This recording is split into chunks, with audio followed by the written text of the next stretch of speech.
আসসালামু আলাইকুম, আশা করি সবাই ভালো আছেন। আলহামদুলিল্লাহ আমি তানজিলা আমাদের পরিবারের সবাই ভালো আছি। তো আজকে আমার সন্তানের দ্বিতীয় দিন। তো আজকে আমার সকাল থেকেই ওর কাছে যাওয়ার ইচ্ছা ছিল, কিন্তু কালকে আপনারা কেউই জানেন না যে আমার সাথে কি হয়েছে। কালকে অনাকাঙ্ক্ষিত একটি আমার সঙ্গে অ্যাক্সিডেন্ট ঘটে গেছে। তো অ্যাক্সিডেন্টের খবর তানজিলা এবং আমার বাড়ির সবাই কেউ জানে না। তো রাত্রে জানছে, কিন্তু তানজিলা জানে না। তো আমার পায়ে একটু ব্যথা লাগছে, দুই পায়ে আমি হাঁটতে পারছি না। তো সকাল থেকেই আমি চেষ্টা করছি যাওয়ার জন্য, কিন্তু পারছি না। কারণ এই সময় ওর পাশে কিন্তু আমারই থাকার কথা, কিন্তু আমি যেতে পারছি না। কারণ আমার পায়ে এত পরিমাণ ব্যথা, আমার মোটরসাইকেলের সঙ্গে প্রাইভেট কারের একটি বেঁধে যায়। প্রাইভেট কার এসে আমার গাড়ির সামনে মেরে দেয়, আর ওইটা হচ্ছে ডক্টরের গাড়ি ছিল। আর এত পরিমাণ পায়ে ব্যথা, আমি যদি লাফ না মারতাম নাহলে কিন্তু আমার পা ভেঙে যেত। তো লাফ মারার জন্য একটু কেটে গেছে আর একটু লাগছে। তো ডাক্তারের কাছে থেকে ওষুধ নিয়ে এখন একটু সুস্থ লাগছে। তো এখন বাজে প্রায় 1:30টা। তো এখন যাচ্ছি ওর কাছে, কারণ ও বসে আছে যে এখনো আসছে না কেন। ঠিক আছে, তো চলেন যাই। আর আমার যতই কষ্ট হোক না কেন, আমার একটু কষ্ট হচ্ছে দাঁড়াইতে, হাঁটতেও কিন্তু কষ্ট হচ্ছে, কিন্তু ওই যে ছেলের মুখ আর নিজের ওয়াইফের মুখ দেখার জন্য আমার যাইতেই হবে। এই যে এতখানি কাটছে এই পাশে, তারপরে এই যে উপরে, আর এই পা দিয়ে আমি জাম্প করছিলাম। এই পায়ে একটু জোরে ব্যথা পাইছি, কারণ ফুল শরীরের ভার এক পায়ে ছিল। তো এই পায়েতেও ভর দিতে পারছি না, এটা তো ফুলে আছে, দেখছেন তো। অনাকাঙ্ক্ষিত যে কালকে ঘটনা, এই ঘটনার পরে কিন্তু আমি একদমই আপসেট।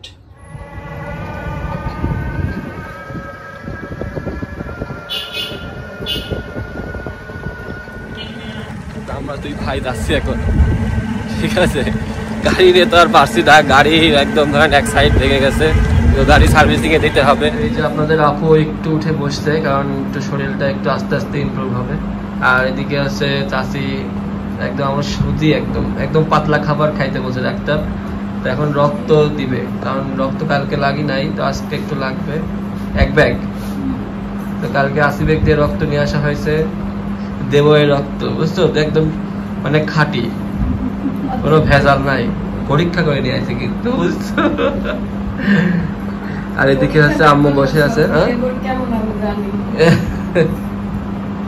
এইদিকে হচ্ছে ছেলের খালামণি, এই যে খালামণি, হ্যাঁ ছোট আম্মু। এদিকে লোক দাও, তুমি কি এই ফার্স্ট কোলে নিলে নাকি? ছোট আমাকে বলছে, ঘুমের ঘরে বলছে দুলা ভাই আমি যাবো, চলো আমি যাচ্ছি, চলো। আবার ঘুমাই গেছে।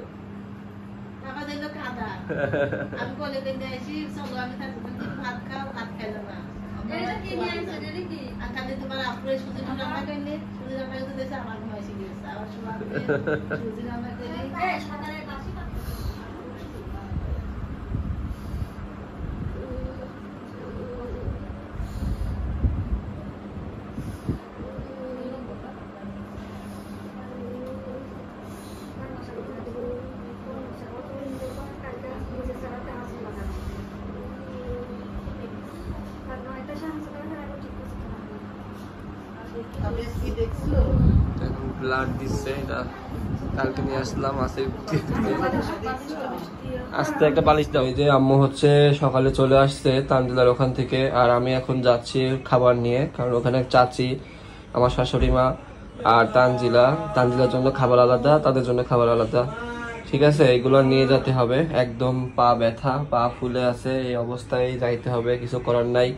কারণ দেখতে হচ্ছে আমারই, সবাই থাকছে কিন্তু ছোটাছুটি বাইরে কাজ এসব কিন্তু আমারই করতে হচ্ছে। তো যাই হোক, ব্যথা হলেও সামনে যে তাকে দেখছি সুখ, মনের ভেতরটা কষ্ট থাকলেও চলে যাচ্ছে আনন্দে। ঠিক আছে, তো তানজিলাকে আর আমার ছেলেকে দেখলেই কিন্তু আমার সব কষ্ট দূর হয়ে যাচ্ছে। তো এই জন্যই পায়ের এত পা দেখেন ফুলে আছে। ঠিক আছে, আমি হাঁটতে 2 পাই, 1 পা যদি সমস্যা হয়তো সমস্যা ছিল না, 1 পায়ে ভর দিয়ে হাঁটা যায় ভালোভাবে, কিন্তু আমার 2 পায়েই আমি বাইক থেকে লাফ দিয়েছিলাম, এই পার উপরে বেশি চাপ পড়ছে, তো আমি দাঁড়াতে পারছি না চাপ দিয়ে, আর এটাতে কেটে গেছে হালকা।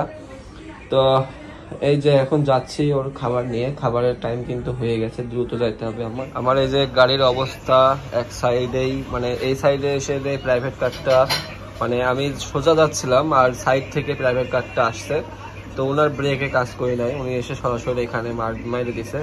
তো ভাগ্যিস আল্লাহ বাঁচাইছে, তে আমি লাফ দিছিলাম এখান থেকে। তো এই সাইডটা আমার বেশি একটু ক্ষতি হয়েছে, আর হচ্ছে যে বাম্পার সবকিছু মানে বাঁকা হয়ে গেছে, আর বিশেষ করে যেখানে হ্যান্ডেলটা এই সাইডে পড়ছে, তো এটা বেঁকা মানে ভেঙে গেছে এটা, আর গ্লাস ভাঙছে। তো আল্লাহর রহমতে গাড়ি যেমনই হোক না কেন, আল্লাহ তাআলা আমাকে সুস্থ রাখছে, এটাই আমাকে অল্পর উপর দিয়েই কিন্তু মানে গেছে আমার উপর, না হলে যে আমার পা একদম কেটে ফেলা লাগতো এরকম অবস্থা। ঠিক আছে, তো আমার কিন্তু বাইকের মানে কি বলবো, বাইকে আমি সরাসরি যাচ্ছিলাম একদম সোজা, আর সাইড থেকে এসে মারলে কিন্তু কিছু করার থাকে না, সামনাসামনি বা পেছন থেকে হলে পরে এটা কিছু হয়, কিন্তু সাইড থেকে উনি দেখতে পাচ্ছি, আবার উনি ডাক্তার, মানে একটা কথা কি যে গাড়ি চালাচ্ছে উনি আবার ডক্টর, যে মানে গাড়ি চালাচ্ছে যার গাড়ি, উনি গ্যারেজ করতে আসছে, গ্যারেজে দিবে, আর আমি ওই গ্যারেজের সামনে দিয়ে যাচ্ছি। হ্যাঁ, উনি চালাইতে পারে কিনা জানি না, কিন্তু উনি মানে রং সাইড দিয়ে না, উনি রাইট সাইড দিয়ে কিন্তু গাড়িটা ঘোরাচ্ছে, ঘোরানোর পরে যে দেখবে সামনে গাড়ি আছে কিনা, উনি সরাসরি এসে আমার সাইডে মেরে দিছে, যে আমি সামনে আছি কি না উনি দেখেই নেই। তো যাই হোক, আল্লাহ তাআলা আমাকে সুস্থ রাখছে, এটাই অনেক। তো এই যে যাচ্ছে এখন ওর খাবার নিয়ে, তো এদিকে রাস্তার জন্য ওয়েট করছি, মানে গাড়ি আসবে, রিক্সা, অটোতে যাওয়া হবে না, রিক্সাতে যাইতে হবে। তো এই যে রিক্সা চলে আসছে একটা, দেখে যাই। এই যে খাবার নিয়ে চলে আসলাম ক্লিনিকে। আমার পায়ে যে এত ব্যথা যে আমি এই যে মানে দুই পায়ে ভর দিয়ে হাঁটতেই পারছি না। তানজিলার হচ্ছে ঠান্ডা লাগছে, কারণ হচ্ছে স্যালাইন আর হচ্ছে রক্ত দিয়েছে, সেজন্য হচ্ছে ঠান্ডা মানে সারছেই না, ঠান্ডার জন্য বেশি কাশতেও পারছে না, সেলাই টান পড়বে, সেজন্য আবার ডক্টরের কাছে যাচ্ছি, দেখি ওষুধ চেঞ্জ করে দেয় নাকি। তো গলায় কফ জমে আছে, তাছাড়া আর কিছু না। তো আমরা হচ্ছে ডক্টরের কাছে এসে সিরিয়াল দিয়ে বসে আছি, তানজিলার রিপোর্টটা দেখাতে হবে, কারণ ঠান্ডার যে পরিমাণটা একটু বৃদ্ধি পাইছে, কারণ স্যালাইন রক্ত চলছে ঠান্ডা, তো এর কারণে একটু ঠান্ডার পরিমাণ বেশি। তো এখন সেলাই আছে, সেজন্য ঠান্ডা মানে রাখাই যাবে না, যেহেতু কাশি দিলে পরে ব্যথা লাগছে, তো সেজন্য ডক্টরের পরামর্শ নিতে আসলাম, ওষুধটি চেঞ্জ করবে কিনা, যে ওষুধ দিয়েছিল ঠান্ডা সেই ওষুধ খেয়েও কাজ হচ্ছে না, নতুন কোনো ওষুধ দিবে কিনা। তো যাই হোক, সবাই ওর জন্য দোয়া করবেন যাতে ও যাতে সুস্থ হয়ে যায়, কারণ ওর ভালো না থাকলে আমার ভালো লাগে না, আসলেই এটা সত্য। আর মানে আমি কি বলবো, মানে ওর কষ্ট দেখে আমারই ভালো লাগছে না নিজের মনের মধ্যে। তো এই যে আমরা হচ্ছে ওর জন্য ওষুধ কিনলাম, হ্যাঁ ঠান্ডার ওষুধ দিল ডক্টর, তো এইগুলা হচ্ছে দিতে হবে। তো এদিকে তানজিলার হচ্ছে ঠান্ডার প্রকোপ কিন্তু বাড়ছে, কারণ 3টা স্যালাইন গেছে, তারপরে রক্ত গেছে, সবকিছু মিলায়ে এমনিতে স্যালাইন দিলে কিন্তু ঠান্ডা একটা বাড়ে, আর ওর আগে থেকেই ঠান্ডার একটু ছিল। তো সিজারের পরে ঠান্ডা হলে পরে কিন্তু অনেক কষ্ট হয়, মানে সেটা কিন্তু আমি বুঝতে পারছি। ওর কাশি হালকা হচ্ছে কিন্তু কাশতে পারছে না, কারণ সেলাই টান করছে, ব্যথা লাগছে। তো ডক্টরের কাছে গেলাম, যাওয়ার পরে আবার নেবুলাইজার যে গ্যাস সেটা দিল, ওষুধ দিল, সবকিছু খাইতে হবে, আর একটু গরম পানি ব্যবহার করতে হবে, কারণ মানে ওর ঠান্ডা নাকে, তারপর হচ্ছে মানে গলাতে বেশি, নাকে তো সমস্যা নেই, বেশি গলাতে গলাতে ঠান্ডা লেগে আছে। তোর তোকে দেখলে পরে কিন্তু আমার কষ্ট লাগে সত্যি মানে। আর এদিকে বিদ্যান সাহেব ঘুমাচ্ছে, ঠিক আছে, আব্বাজান ঘুমাচ্ছে, আর এদিকে মা অসুস্থ। হ্যাঁ, তাবিয়া এতক্ষণ নিয়ে কোলে নিয়ে বসেছিলাম, তাবিয়ার কাছে সেফ। তাবিয়া যে এত সুন্দর ভাবে রাখতে পারে আমি তো জানতাম না। তাবিয়া, ও তাবিয়া, তোমার বাবাকে এত সুন্দর করে রাখছো, তাই তো তোমার কাছে দিয়ে তো আমরা ঘুরে বেড়াতে পারবো, তাই না গো? হ্যাঁ,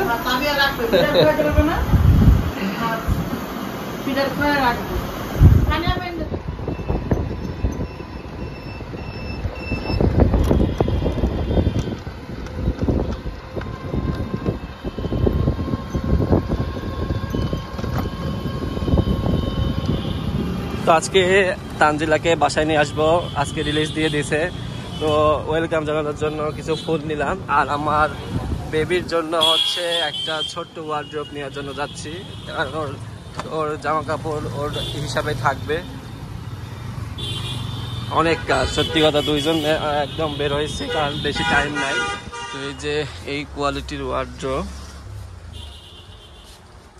দেখি চয়েস হয় কিনা। এই সাইজেরই আছে না এগুলো বড়? হ্যাঁ কি বলিস, আমার ছেলের সব কাপড় কত লাগবেন জানিস?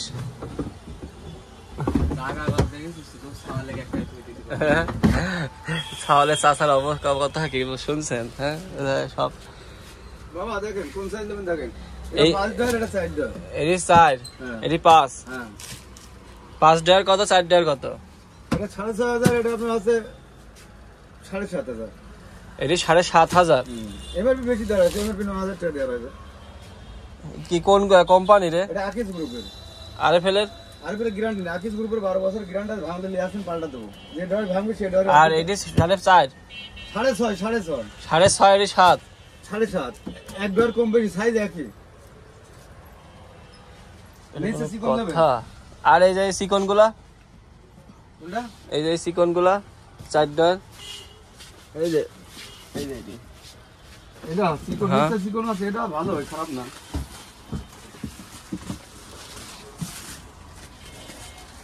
এটা কালার আছে, এই একটা কালার, একটা কালার। এটা চিকন না, এটা আছে সাইজ ডর ভালো আছে, বড় আছে। কত করে এটা? এটা আপনার আছে 5800 টাকা লেখা রয়েছে, আপনার কাছে ধরবেন আছে 4800 টাকা। 4800। আর ওই এই পাশেরটা এটি এটা 5 ডর। কত এটি?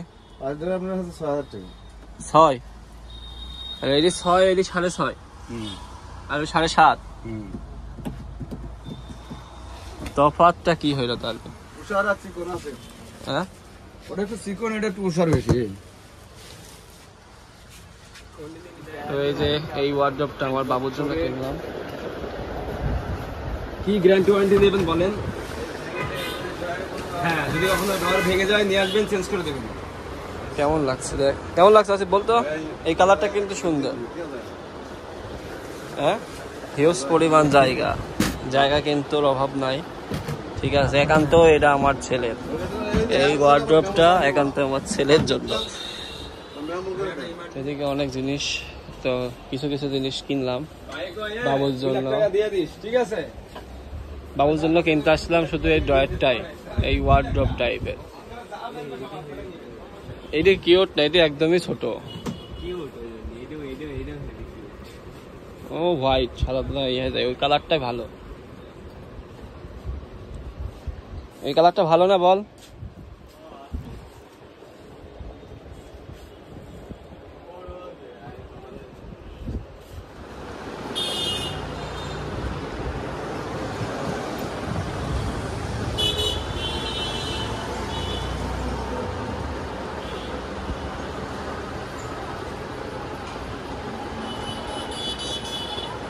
আছে আয়রন মেশিন আছে।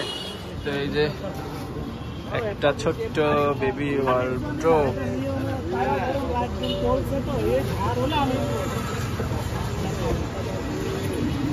আর একটা পানির জগ কিনে দিলাম। তো তানজিলাকে এখন আমি আনতে যাচ্ছি, সবাই ওখানে আছে। তো আমি একটি হাইস নিয়ে যাব আনতে, ইনশাল্লাহ আমার ছেলে আমার বাসায় আসবে, কত মানে খুশি। তো এই যে হাইসটা নিলাম, তো নিয়ে যাই, এখন যাই আমার সন্তান, আমার বউ, আমার সহধর্মিণীকে নিয়ে আসি। সবাই রেডি হয়ে বসে আছে, কারণ হাইসটা নিলাম, ওর আব্বুর গাড়ি আছে প্রাইভেট, কিন্তু প্রাইভেটে বসতে পারবে না। হাইসটা নিলাম এই যে এই কারণে, এখানে হিউজ জায়গা, ও আরামে বসতে পারবে, একটু সিটটা পিছাই দিলে আরামসে বসতে পারবে। চলে আসছি আমরা,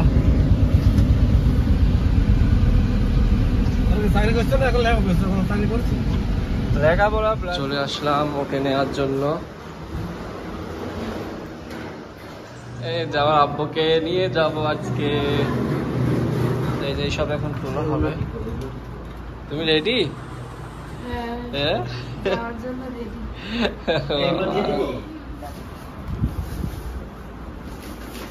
নেন যা আছে, রিপোর্ট হাতে নেন, রিপোর্ট হাতে নেন। এই ডয়ারে কিছু আছে আম্মু?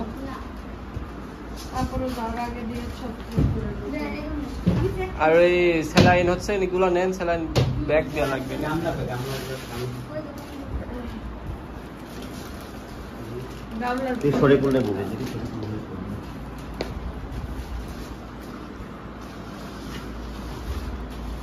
যাক তুমি সুস্থ হয়েছো এটাই। এই যে আব্বু হচ্ছে রিপোর্ট নিয়েছে, স্যান্ডে লাগাই দিচ্ছে। সুস্থ না মামি। মা তুমি কি যাবা না?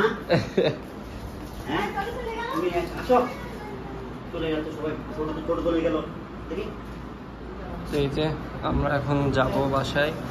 আস্তে আস্তে আসো, আস্তে একদম স্লো স্লো করে দাও, আস্তে আস্তে আসো, আস্তে। আমু যান। এই যে আমার পোলাক নিয়ে যাচ্ছে না নি। আমি বলছি ঈদের বোনাস চাইতেছিলাম, ঈদের দিন রিমোট আমি আপনি কইলাম যে আসলে আপনি বুঝ দেন না, আমি কইলাম যে আমার টিভিটা নষ্ট করে দিয়ে আসেন, আপনি তো কথা আমি বলছিলাম যে টিভি রিমোটই দেয় না। আরে ভাই সারা জীবন খালি কোথায় খাইতে বিসমিল্লাহ প্রথম বাইরে বেরোইতো। তো আজকে 3 দিন পরে বাইরের পৃথিবীর আলো দেখছে। আসলে আল্লাহ তাআলা সুস্থ করছে, সবই আল্লাহ তাআলার ইচ্ছা। ঠিক আছে, আলহামদুলিল্লাহ যে আমার বউকে আমি সুস্থভাবে, আমার বউ এবং আমার ছেলেকে নিয়ে যাচ্ছি বাসায়, এটাই আল্লাহর কাছে শুকরিয়া। আস্তে ওঠো, না পিছনে লাগবে না, ধরো তুমি, ধরো এটা ধরো, আস্তে। আস্তে উঠে আস্তে বসে, মাথা রিল্যাক্সে তোমার মতো হবে, তুমি বসো। এই যে উঠে গেছে, এইটাই হচ্ছে। হ্যাঁ আলহামদুলিল্লাহ আমরা প্রস্তুত যাচ্ছি। হ্যাঁ একদম চলো, সমস্যা নেই। আল্লাহর কাছে অশেষ রহমত যে সুস্থ হয়ে বাসায় যাচ্ছে।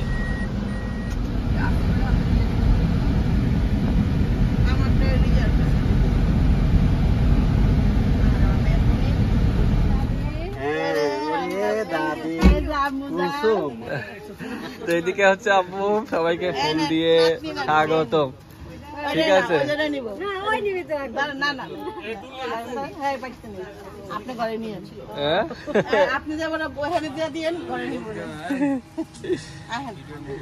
আরে থাক, একটু পয়লা বাজছে, দাঁড়াও। এদিক আরে ফুল এখানে শেষ করবো নাকি?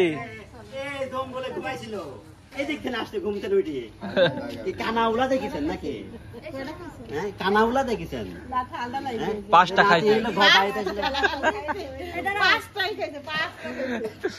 দেখছে না, চোখ ফুলে গেছে একদম। দাদা খুলে দেন, দাদা খুলে দেন, দাদা লিডুকো, দাদা খুলে দেন। আম্মু আমার খারাপ লাগবে না, তুই পাতা লেগে এসেই কিন্তু একদম দাদার কোলে। ঠিক আছে, দাদা নানা একসাথে, দাদা নানা একসাথে। বিসমিল্লাহ বলে বাইরে ঢোকেন, বিসমিল্লাহ বলে বাইরে ঢোকেন। হ্যাঁ আস্তে আস্তে আসো।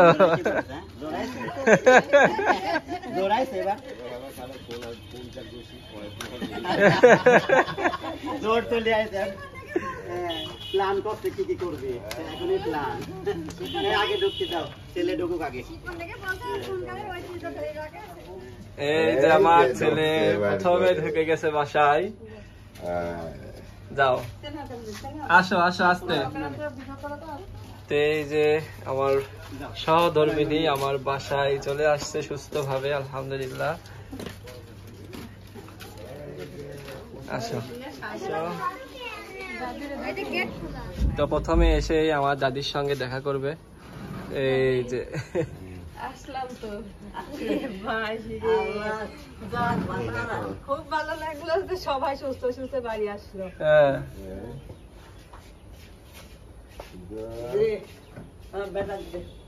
বেটাক দে।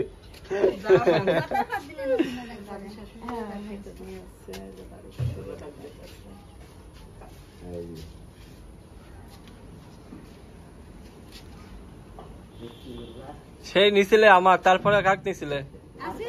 আসিফ, আসিফের পরে এবার তোমার ব্যাটা হ্যাঁ? তোমার ব্যাটা সর্বনাশ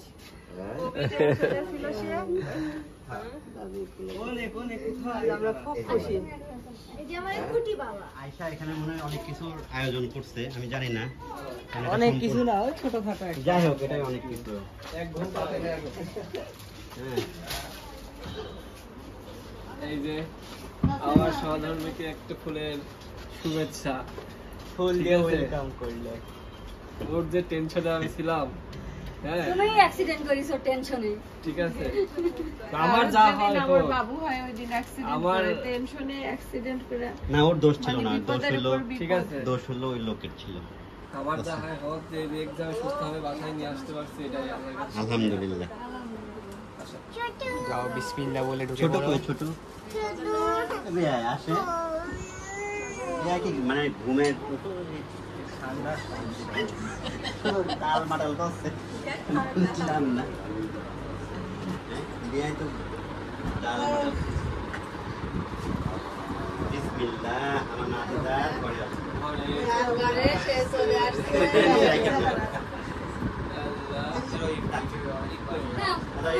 তোমার ঘরে তুলে দিলাম। এটা সময় জায়গাটা দেখে নিও।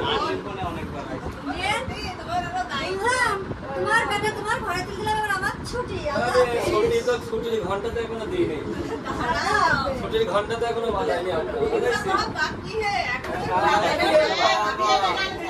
আরেকটা ডায়লগ আবার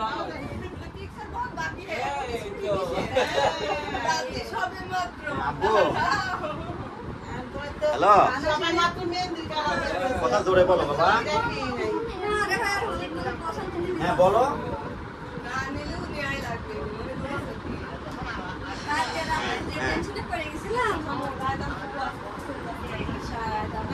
খবর ওই সময় না, একটা গরু আছে। গরু সঙ্গে আচ্ছা দেখুন, রনের দোকানে বোমা আপনাকে দেয়, দেয় রনের থেকে টাকা দেয়। তবু দেখে দেখি যদি দেখি সেম বাবুর ফুফু ডাইপার দিয়ে বেরোচ্ছে। এই কিছু নাই নিছে বাবুর ফুফু ওইটার ভেতর দেখো ডাইপার দিয়ে কি করে দিছে, নিচেরটা দেখাও। এই গাড়িটা পিছনে দিয়ে ড্রাইভার লো ডাইপারের গোডাউন। তো হচ্ছে এই বক্সটা হচ্ছে আপনার আমাদের এক ভিউয়ার্স, মানে আপনাদের আপুর হচ্ছে বেস্ট একজন, মানে কি বলবো, কাস্টমার আমাদের। তো উনি এসে কালকে হসপিটালে গিফট দিয়ে গেছে, মানে ওনাকে অসংখ্য ধন্যবাদ আমার বাবুর জন্য এত সুন্দর গিফট দেওয়ার জন্য। তো উনি হচ্ছে আমাদের কুষ্টিয়ারই একজন। তো আমাকে ফোন দিয়েছিল যে ভাইয়া আমি কি আসবো নাকি, আমার কাছ থেকে অনুমতি দিচ্ছে আগে যে আমি আসবো নাকি। ঠিক আছে, তো আমি বললাম যে অবশ্যই আসবেন, দেখতে আসবেন না কেন। তো আমি ওনাকে লোকেশন দিলাম, সবকিছু দেওয়ার পরে উনি এসে এই যে গিফট, আমি ছিলাম না পরে। ও আচ্ছা আচ্ছা। তো তানজিলাকে জিজ্ঞেস করলাম যে এটা দিল কে, বলছে একজন আসছিল, তুমি পাঠাইছিলা। তো মাশাআল্লাহ, ঠিক আছে, বাসায় আসার জন্য তা তো অবশ্যই। সে ওখানে আছে, মানে আসছিল আমাদের বাসায় আসবে এবার। এরপরে আমাদের যে এত সুন্দর গিফট দেওয়ার জন্য তাকে অসংখ্য ধন্যবাদ। ঠিক আছে, গিফটটা আসলে অনেক সুন্দর, আমার পছন্দ হয়েছে। ঠিক আছে, তো এটাই তো ভালোবাসা, যে মানে একটা কাজ করার পরে যে এত সুন্দর একটা ফিডব্যাক। ঠিক আছে, আলহামদুলিল্লাহ। তো তারা আমার বাবু এবং আমার ওয়াইফকে যে এত পছন্দ করে, তো এই পছন্দ কিন্তু মানে এই ভালোবাসাটা কিন্তু টাকা দিয়ে কিন্তু পাওয়া যায় না। ঠিক আছে, কখন খোলা হয়ে যায় কেসি তো ভিতরে ছিল। আস্তে, এই যে এই পাশে টেপ মারা। এই যে এটা হচ্ছে মানে উনি গিফট করছে, কালারটাও কিন্তু অনেক সুন্দর, তাই না? হ্যাঁ, কালারটা কিন্তু অনেক সুন্দর। তো উনি গিফট, হ্যাঁ বয় কাল মানে বেবি বয় হিসেবে কিন্তু এগুলো নিয়ে আসছে। এখানে তোমার দুই রকম আছে, দুই রকম, একটা গরম আর শীতকালে দুইটাই আছে। তোমার ওই আন্টির মেয়ের আছে বাবু হয়েছে, মেয়ে বাবু হয়েছে, বলছে আমার 40 দিন আগে মেয়ে বাবু হয়েছে। ও 40 আচ্ছা। বলছে, আমি ভাবছিলাম আমাদের দুইজনের একসঙ্গেই হবে। ভাবলাম একই ক্লিনিকে থাকবো, তাই বলছে। ওনারাও কিন্তু ওই ক্লিনিকেই হয়েছে বেবি। এদিকে ওই যে মুখ মুছে এই মুখ মুছার টিস্যু। Colour matching. সেই কি দিয়েছে কি দেখছো তুমি? এই যে বাবুর ড্রেস দেখতেছি, আমার এই যে পপ্পি, লিমা পপ্পি। ও সবাই আচ্ছা আচ্ছা চিনেন। আচ্ছা, বাবুর ইয়াং নানি। ইয়াং নানি। ইয়াং নানি। আচ্ছা, আমার ছেলের বুড়া দাদি, বুড়া নানি কেউ আছে? তুমি বলো তাহলে। সবই young। ফুপ্পিরা এখনো আসেনি দুনিয়াতে, একটা ফুপ্পি আসেনি। দেখো ফতুয়া দিচ্ছে, হ্যাঁ। খুবই সুন্দর। আসলে আরুঙের এই যে বাচ্চাদের জামা কাপড়ের এইগুলো খুবই সুন্দর। সবগুলাই পাতলা। এগুলা ধুয়ে দিবেন আম্মু, কালকে পরাই দিব। কালকে যেহেতু ঈদের ঈদ, দিন আছে, তো এই বাবুর বাপ কিনবে না কিছু? আমি অবশ্যই কিনবো, আজকেই কিনবো। হ্যাঁ, কিনা নিয়ে আসবা। তো এগুলা আমার ছেলের জন্যই সব। এগুলা সব পরে তখন এই যে এরকম সুন্দর করে ড্রেস তুমি গোছাবা, আমি দেখবো। ছেলের গোছাবা, ছেলের জন্য কিন্তু একদম আস্ত দেখো ওয়ার্ড্রপ কিনে নিয়ে আসছি, দেখছো? এই চার মানে এতগুলা যে কামরা, এটাগুলা কিন্তু তোমার জিনিস যেন না ঢোকে। আমার ঢুকবে না। হ্যাঁ, তোমার অনেক আছে, আলমারি ওয়ার্ড্রপ দুইটা ভরা। আমি বাইরে তুই